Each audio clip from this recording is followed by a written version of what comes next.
Like, I don't know if you guys noticed, this episode was so shady. It was like ridiculous how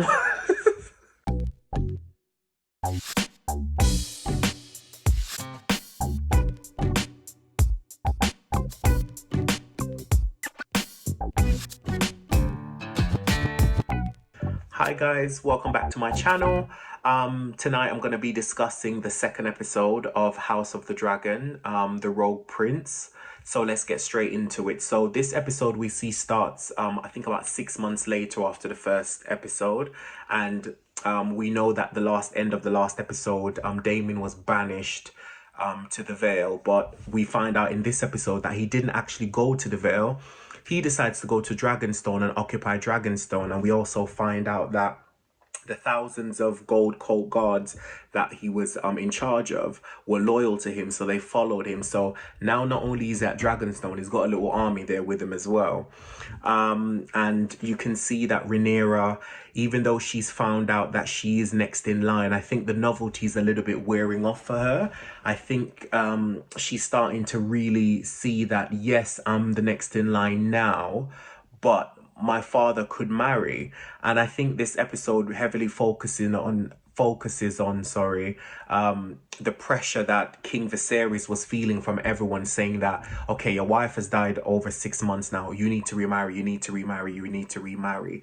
And I think he's kind of stuck between a rock and a hard place of, do I remarry and have more children and which could possibly give me the son that I've always wanted, or do I still allow my daughter to be next in line? But as his counselor was saying to him, he's in a very weak position at the moment where he doesn't have any direct lineage of who's going to take over and a direct succession. And also they were saying that his house seems weak. So he's had a few propositions. Carlos comes to him and says to him, "Oh, we need you to marry. You need to marry my daughter, his 12-year-old daughter, Lena. Yeah, I think her name's Lena. Because it would unite the houses." And I mean, I understand what he's saying, because he's the wealthiest man in the whole of Westeros. He owns the biggest fleet, and his wife is Targaryen. So not only would they stay within the true tradition of the Targaryens of keeping the bloodline, but also as well, he would be a very powerful ally.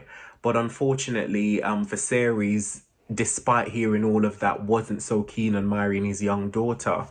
And the whole plan now with Sir Otto is finally coming to fruition, because he saw an opening and he placed his daughter Alicent to comfort the king. And 6 months has gone, she's spending a lot of time with him, and the king is definitely finding a lot more comfort in her.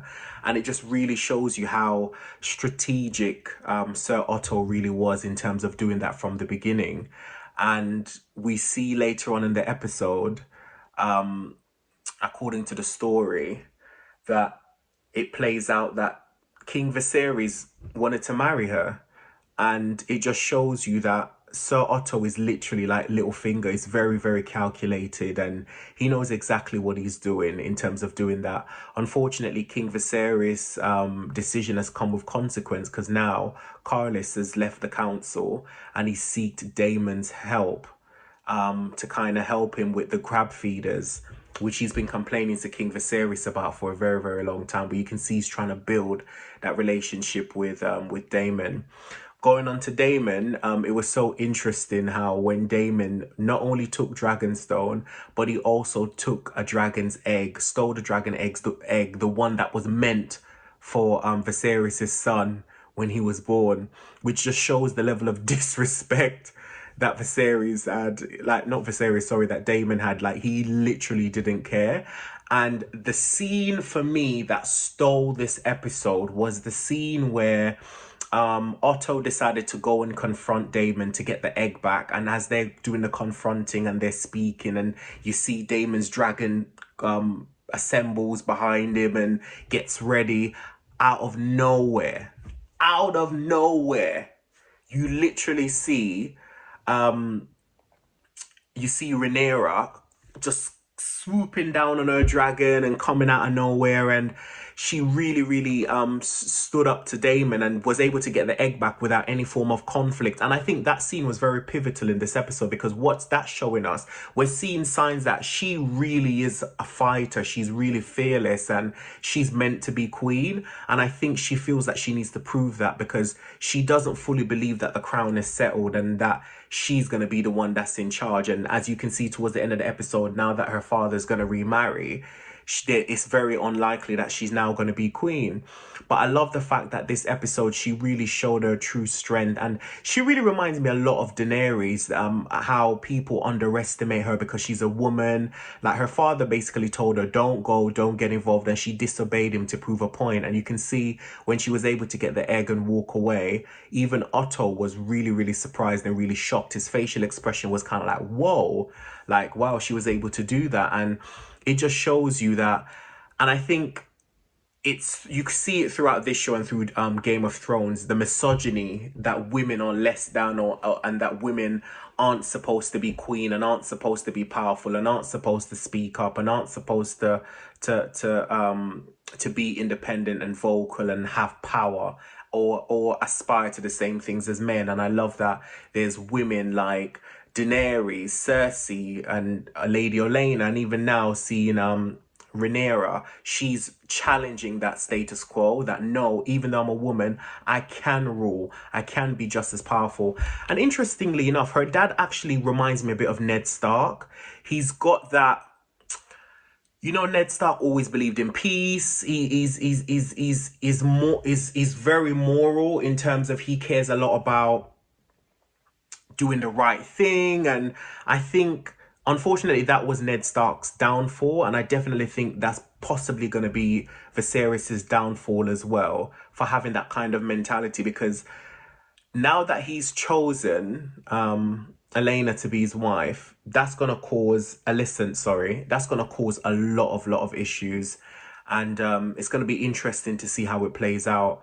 Another scene in this episode that I actually really loved and I thought was very, very good was the whole scene between Rhaenyra and Rhaenyra, and how they were talking about a woman becoming queen. And I loved how Rhaenyra was basically saying to Rhaenyra, I've seen this happen before. All of this has happened to me before. You would never be queen. You're a woman. It just won't play out like that. You will never be queen.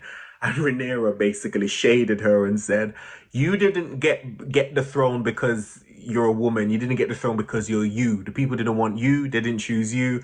And that cracked me up. Like, I don't know if you guys noticed, this episode was so shady. It was like ridiculous how how much shade the characters were throwing at each other, but I absolutely loved it. So yeah, that was really, really good. Now, if we talk about the visuals was very good. Same like the last episode, quite a lot of wide shots. I love the fact that when you saw the scene with Viserys and the little Princess Lena walking through the garden talking, and you got like the really wide shot of the garden, and you could see the trees, and you could just see the scope of King's Landing, and I think it looked absolutely stunning. The visual effects have really, really stepped up their game. I love the scene as well at Dragonstone, when they were all having the confrontation, and when you saw Rhaenyra comes out of nowhere on her dragon, but before you could see her and the dragon, you just saw the cloud separating, so you knew something was under the cloud. It reminded me a bit of Jaws, like when the shark is coming, you see the water ripples. It was that type of effect. So it was really, really good how they just basically build a lot of the scenes. This episode was very different in terms of it was just laying the groundwork of what's to come in the future episodes. Like, it's setting us up to see who's going to be against who, which sides each characters are on. And I think that's what this episode was mainly about. There was a lot more dialect and character building and character engagement than anything else. And you can see that they kind of teased us with that Dragonstone scene of a battle, but we didn't really get a battle scene. So you can see something's definitely going to be coming up very soon, either the next episode or the episode after, especially with the crab feeders. The actor that plays Carlos is really, really good, especially the last scene when he's talking about the fact that he was also the second brother and he had to basically claw his way to the top, and him just trying to relate to Damon on a personal level. I thought that scene was really, really good, and he delivered the lines very, very well.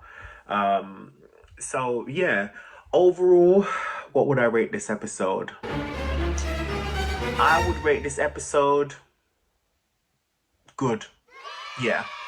Still wasn't outstanding, but I would definitely rate it good. It was consistent from last episode to this episode. I did think last episode was a little bit better, but it was consistent, and I love the fact that the show has been consistent and the episodes have been really, really good. So I'm looking forward to the next episode to see how that plays out and how things are gonna go in that episode. So let me know you guys' thoughts. Let me know what your ratings are. What did you think of the episode? What you liked, what you didn't like. Let me know if there's anything that I might have missed out that you might have spotted in the episode that I didn't see. Like, subscribe, share, and I'll see you next week.